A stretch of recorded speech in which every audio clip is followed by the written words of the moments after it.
ये जी मछली मंडी, ये मछली मंडी इत्तेफाक हुआ जी हमारा आने का।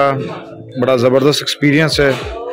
सुबह के 4 बजे हुए हैं। एक बेहतरीन डॉक्यूमेंट्री, इससे पहले शायद कभी इत्तेफाक ना होता यहाँ आने का। ये देखें सर, रात को कारोबार हो रहा है जी इसका। ये सारा बाज़ार है जी मछली मंडी का। बहुत बड़ी मार्केट है लाहौर की और हम बहुत इंजॉय कर रहे हैं सर इसको।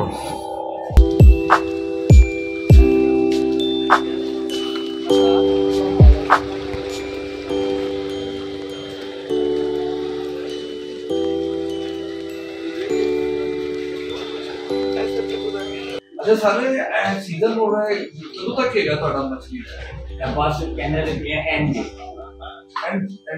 ਸੀਜ਼ਨ ਸਟਾਰਟ ਕਦੋਂ ਹੁੰਦਾ ਹੈ? 9 ਮਹੀਨੇ ਨਵਾਂ ਮਹੀਨਾ ਸ਼ੁਰੂ ਹੋ ਜਾਂਦਾ ਹੈ ਤੇ ਪੀਕ ਦਾ ਕਿਸ ਟਾਈਮ ਹੁੰਦਾ? 9ਵਾਂ 10ਵਾਂ 11ਵਾਂ 12ਵਾਂ ਪਹਿਲਾ।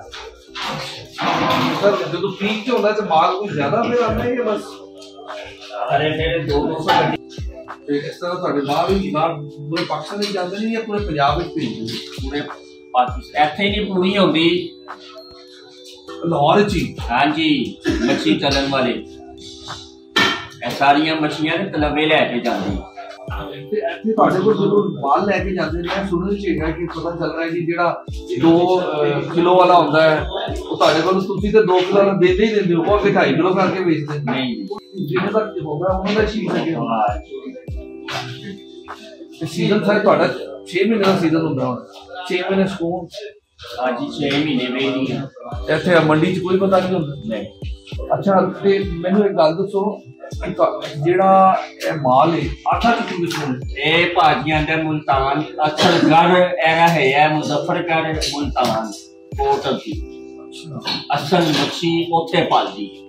ਕਰਾਚੀ ਨੂੰ ਐਵੇਂ ਨਾ ਕਰਾਚੀ ਦੇ ਅੰਦਰ ਨਹੀਂ ਆਉਂਦੀ ਏ। ਉਹਦਾ ਜ਼ਿਆਦਾ ਟੇਸਟੀ ਮੱਛੀ ਕਿਹੜੇ ਇਲਾਕੇ ਦੀ? ਇਹ ਹੋਈ ਮੁਜ਼ੱਫਰਗੜ੍ਹ ਮੁਲਤਾਨ। ਇੱਥੇ ਮਿੱਠੀ ਮੱਛੀ ਟੇਸਟੀ, ਇਹਦਾ ਟੇਸਟ ਦਰਿਆ ਦੀ ਮੱਛੀ ਨਾਲ ਰਲਦਾ ਹੈ। ਵਾਹ ਵਾਹ। ਕਿਉਂਕਿ ਲੋਕ ਨਾ ਮੱਛੀ ਪਾਲਣਾ ਜਾਣਦੇ ਸਰ ਬੜੇ ਪੰਜਾਬ ਵਿੱਚ ਬੜੇ ਸਭ ਪਾਲਣਗੇ। ਨਹੀਂ ਟੇਸਟ ਹੁੰਦਾ? ਨਹੀਂ ਟੇਸਟ ਨਹੀਂ, ਗੱਲ ਦਾਣੇ ਨਹੀਂ ਪਾਲਦਾ।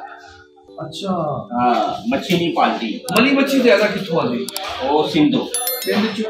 ਤੇ ਜ਼ਿਆਦਾ ਡਿਮਾਂਡ ਕਿਸ ਮੱਛੀ ਦੀ ਹੈ ਤੁਹਾਡੇ? ਜ਼ਿਆਦਾ ਨਾ ਲੋਕ ਖਾਂਦੇ ਆ ਰਾਹੂ, ਕਾਲਾ ਰਾਹੂ। ਹਾਂ, ਇਹ ਜਿਹੜੇ ਨਾ ਇਹ ਮੁਨਾਸਬ ਹੈ ਉਂਝ ਤੇ ਮੱਛੀਆਂ ਬੜੀਆਂ। ਇਹ ਸੋਲ ਮੱਛੀ ਹੈ, ਉਹ 3000 ਰੁਪਏ ਕਿਲੋ ਹੈ। ਉਹ ਤੁਸੀਂ ਜਿੰਨੀ ਲਵੋਗੇ ਨਾ ਉਹ ਅੱਧੀ ਬਣੇਗੀ। ਉਹ ਐਸਨੇ ਇਹ ਇੱਥੇ ਸਾਬਤ 1300-1400 ਰੁਪਏ ਕਿਲੋ। ਤੁਸੀਂ 10 ਕਿਲੋ ਲਵੋਗੇ ਨਾ ਉਹ 5 ਕਿਲੋ ਰਹੇਗੀ।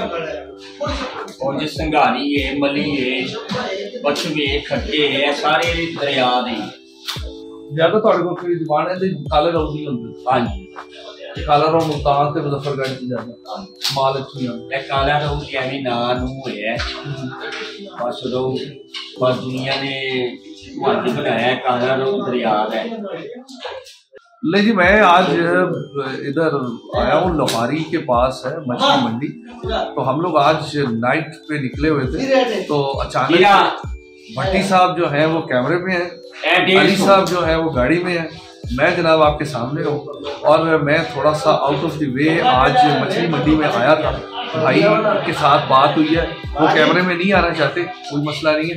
लेकिन मैं आपको एक बात बताता चलूँ, यहाँ आके एक नई इन्फॉर्मेशन मिली है, एक नई चीज़ इन्फॉर्मेशन नहीं मिली है कि हमारे पूरे पाकिस्तान में से जब मछली जो ज़्यादातर आती है वो मुजफ्फरगढ़ और मुल्तान की है, और जो बड़ी टेस्टी है। कराची का एक नाम है और सिंध का भी एक नाम है। सिंध से रोहू वो मली मच्छी आती वो है।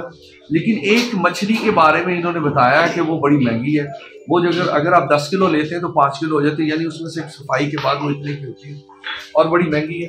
वो ज़्यादा बंदे अफोर्ड भी नहीं कर सकते। वो खास लोग भी थोड़े को लगे होने यार। वो भाई के साथ हम बैठे हैं, भाई की बड़ी मेहरबानी, थैंक यू।